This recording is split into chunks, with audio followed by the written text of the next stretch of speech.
အားလုံးမင်္ဂလာပါ Universe Engineer နဲ့မှာပြန်ကြိုဆိုလိုက်ပါတယ်ဒီနေ့ကျွန်တော်သင်ကြားပေးမယ့်သင်ခန်းစာလေးကတော့ကျွန်တော်တို့ဒီ 3D Max ထဲမှာပေါ့နော်ကျွန်တော်တို့3D Max ခင်ကျွန်တော်တို့လိုအပ်တဲ့ shape တွေရှိတယ်ဗျ 2D shape တွေ custom ဆွဲရတာပဲဖြစ်ဖြစ်တခုခုပေါ့နော်ကိုလိုချင်တဲ့ပုံစံလေးဆွဲတဲ့အခါ 2D ရင်ဆွဲတဲ့အခါမှာကျွန်တော်တို့ဒီ 2D tool လေးသုံးတဲ့အခါမှာပေါ့နော်ကျွန်တော်တို့ဘယ်လိုဖြတ်မလဲဒီ line ပေါ် line ထပ်နေတဲ့ line လေးကျွန်တော် AutoCAD မှာလို့ကျွန်တော် trim command ဆိုတာရှိတယ်ဒီမှာ 3D Max ထဲမှာလည်းကျွန်တော် trim tool ဆိုတာလေးတော့ပါတယ်ပေါ့နော်တို့ပေမဲ့3x3 နည်းလေးကမတူဘူးအဲ့တော့ဘယ်လိုကျွန်တော်တို့ရွေးရုံလာကျွန်တော် custom ဆွဲတဲ့အခါမှာကျွန်တော်ဘယ်လိုအသုံးပြုမလဲဆိုတာကိုကျွန်တော်သင်ကြားပြမှာဖြစ်ပါတယ်အဲ့တော့ကျွန်တော်တို့စရကြအောင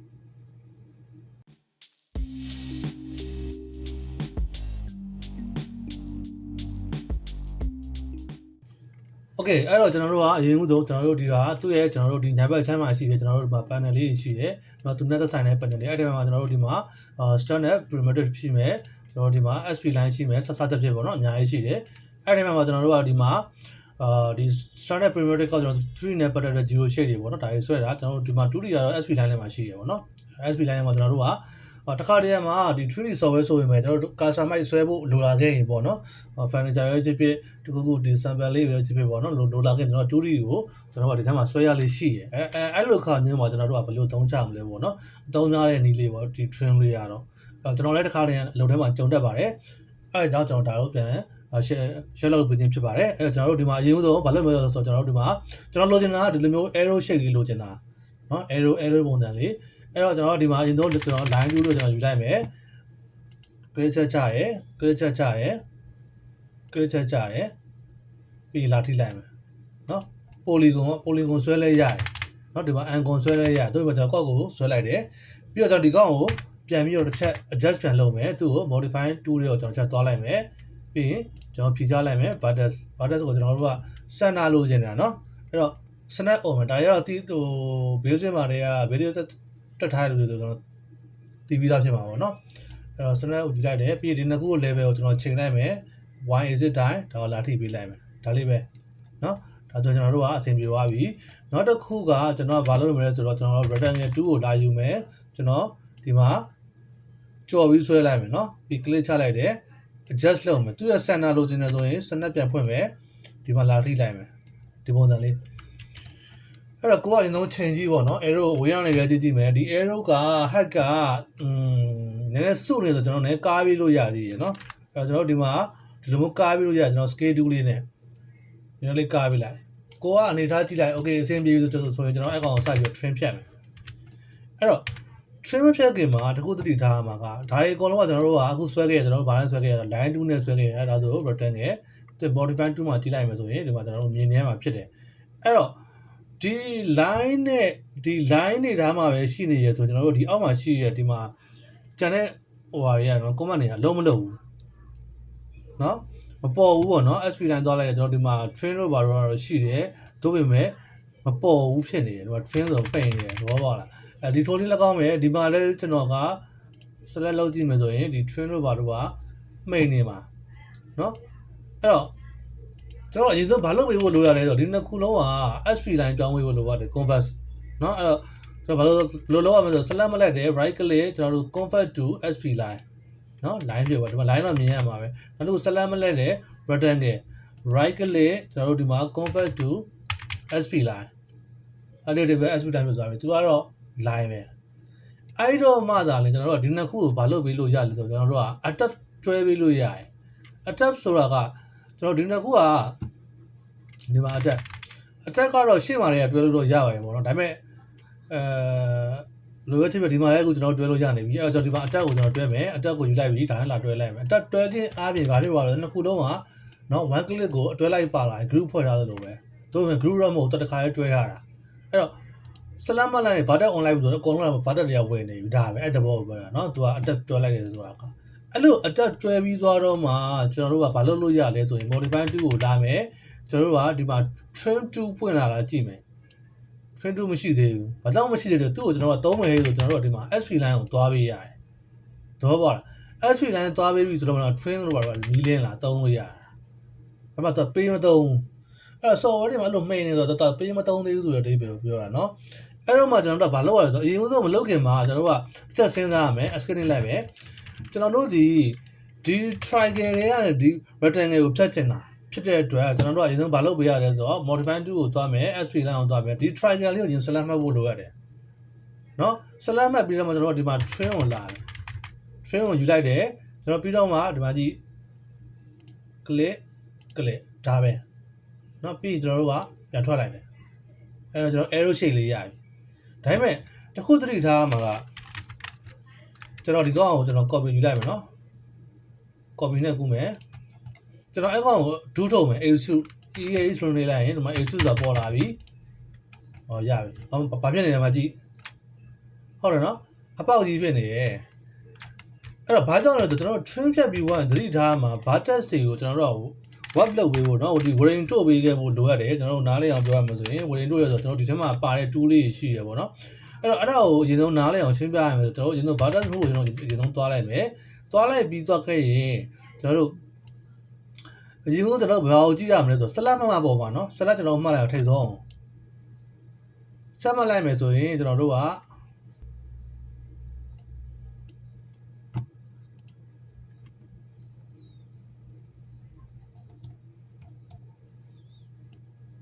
အဲ့တော့ဒီထဲရောက်အောင် selection ထဲရောက်နေတာနော်အဲ့တော့ကျွန်တော်တို့ကဒီမှာ select button ကို select မှတ်လိုက်မယ်ဆိုရင်ကျွန်တော်တို့ကဒီမှာ selection ထဲမှာရှိတယ်ကျွန်တော်တို့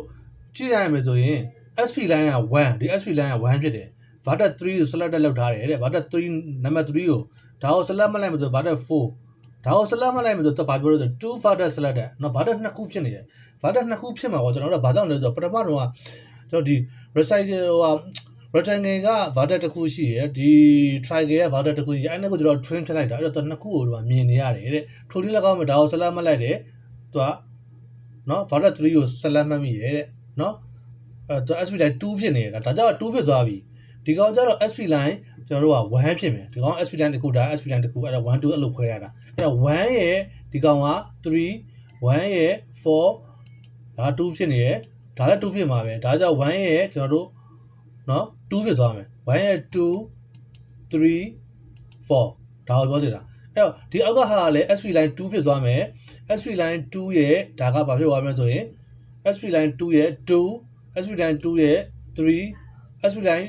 တော့နှစ်ခုဖြစ်နေမှာပဲအဲ့ဒါဘောပြောအဲ့တော့သူဒီစာလေးဖတ်ကြည့်ပေါ့နော်ဒီ display မှာဒီ selecting panel ထဲမှာသူပြထားတာအဲ့တော့သူကဘာကို select မှတ်မိနေဆိုပြချင်တယ်အဲ့ဒါကြောင့်ခုနကကျွန်တော် issue ထုတ်လုပ်တဲ့အခါမှာ how long ဖြစ်နေတာဒီ vertex ကမမိလေလို့အဲ့တော့ကျွန်တော်တို့ဘယ်လိုလုပ်ပေးရမလဲဒီလိုဟာကိုသွားမလုပ်နဲ့ဒီနှစ်ခု two vertex ဖြစ်နေတဲ့ဟာကိုကျွန်တော် select မှတ်လိုက်တယ်ပြီးကျွန်တော်ဘာလုပ်ပေးရမလဲဒီမှာ web ဆိုတာရှိတယ်နော် wording တို့ပေးတာဒီကောင် channel 0 နဲ့ပဲထားလိုက်ကျွန်တော်ဘာမှမလုပ်နဲ့ချက်နဲ့တာနဲ့ကျွန်တော်တို့ဘောစာပြောင်းသွားလိမ့်မယ်ဒီမှာ2ဖြစ်နေရနော်တစ်ချက်ကြည့်ကြတာဒီအဲ့ဒါလည်းကျွန်တော်ဒီမှာ SP line 1ကနော် vertex 5ဖြစ်သွားပြီဟုတ်ပြီနော်အဲ့တော့ SP line 1က vertex 5ဆို SP line 1ရဲ့2 3 4 5ဖြစ်သွားပြီပြီးဒီကောင်ကြံလေးရသူ့ကိုလည်း select မှတ်တယ်ကျွန်တော်တို့ဒီမှာဘာလုပ်မလဲဆိုတော့ကျွန်တော်တို့ pop တုတ်လိုက်မယ်ဆိုရင်သူကလည်း6ဖြစ်သွားလိမ့်မယ်အဲ့ဒါကြောင့် SP line 1ကို1ဖြစ်သွားပြီ1စတာ1 2 3 3 4 5ဒါပဲ point 5 1ရှိမယ် SP line 1မှာ2မှာကျတော့1 2တခါလဲသူကပေါင်းသွားပြီ1ခွန်ပြတ်သွားပြီ6ခွန်ပြတ်သွားပြီအဲ့လိုမျိုးเนาะအခုမှသူကဘာတက် web တိုးလိုက်တယ်အားလုံးက line တစ်ခုလေးပြတ်သွားတာအဲ့တော့မှသာလေကျွန်တော်တို့ကဘာလုပ်ပြီးလို့ရလဲဆိုရင်ကျွန်တော်တို့ကဒီကောင်ကို copy ကူးလိုက်မယ် copy ကူးပြီးတော့ copy နဲ့ပဲထားမယ်เนาะပြီးကျွန်တော်ဘာပြန်လုပ်မလဲဆိုဒီကောင်ကတခါလေး extrude တင်ကြည့်မယ်ဒူးတင်ကြည့်မယ် EH လို့ဆိုတဲ့အခါမှာဒူးထွက်လာပြီအဲ့တော့ကိုကအဲ့လို shape ပြောင်းပြီးွားရင်ဒီ down တွေကိုကျွန်တော် web လုပ်ဖို့မမေ့ပါနဲ့เนาะဒို့မှတိုင်ကျွန်တော်တို့ကဒူးထွက်လာမှာမဟုတ်ဘူးဆိုရင်တော့တိုင်ပတ်ပါလိမ့်မယ်เนาะအရင်ဒါကအခုလွယ်တဲ့ shape မို့လို့ခက်ခဲတဲ့ shape တွေဆိုရင်ကိုကပြန်စစ်နေရမှာအဲ့တော့စစ်တဲ့အခါမှာကိုက delete ထားရမယ် trim ဖြတ်ဆိုတာငါပြန်ဘယ်တော့ trim ဖြတ်ခဲ့လဲပေါ့ဟုတ်ပြီเนาะပြီးတော့နောက်တစ်ခုကကျွန်တော်တို့ဘာလဲဆိုတော့ကျွန်တော်ထပ်ပြရမယ်เนาะအရင်ကျွန်တော် cycle 2ကိုယူလိုက်မယ်ပြီးရင်ကျွန်တော်ဘာလုပ်မလဲဆိုတော့ rectangle ဟဲ့လားဒီလိုမျိုးလေးကျွန်တော်ယူလိုက်တယ်ပြီးရင်ဒါကို adjust လုပ်မယ်ပေါ့နော်ဟို center ချိန်လိုက်မယ်တစ်ချက် okay ပြီးသွားရင်ထုံးတဲ့အတိုင်းပဲအဲ့နှစ်ခုကိုကျွန်တော်ဘယ်လိုလုပ်မလဲဆိုတော့ attach တွဲလို့ရရင်တစ်ခါလေးကျွန်တော်တွဲမယ်ဒီမှာ attach တွဲဖို့ကျွန်တော်ချက်ကြည့်လိုက်မယ်မကြည့်သေးဘူးဘာလုပ်ရမလဲကျွန်တော်ဒီကောင် select မှတ်တယ် right click convert to SP line အဲ့တော့မှသာ attach ဆိုတာပေါ်လာတွေ့လား ဟုတ်ပြီနော်သူ့လည်း select မှတ်တယ် right click convert to SP line sorry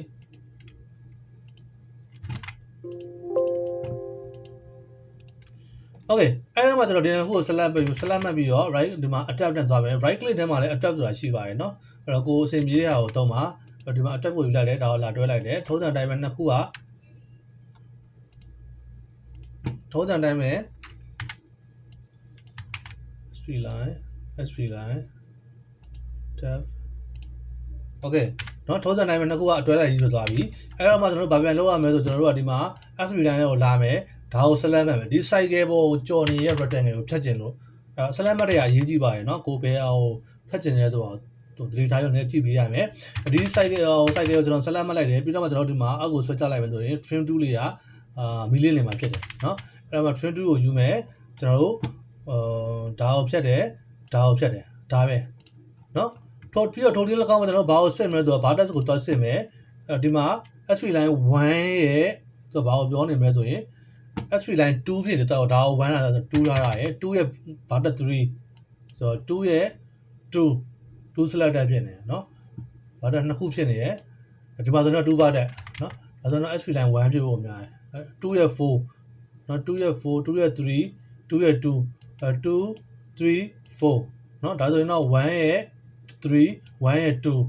ဒီနှစ်ခုကကျွန်တော်တို့ဒီ2 bar test ဖြစ်နေရယ်ဒါလည်း2 bar test ဖြစ်နေအဲ့တော့ဒီနှစ်ခုကိုကျွန်တော် select မှတ်လိုက်တယ်ထုံးစံတိုင်း word drop ပြင်မယ်ဒီနှစ်ခုကို select မှတ်တယ်ထုံးစံတိုင်း word drop ပြင်တယ်ဒါဆိုရင် SP line တစ်ခုတည်းဖြစ်သွားပြီအခုမှသာကျွန်တော်တို့အားလုံးပေါင်း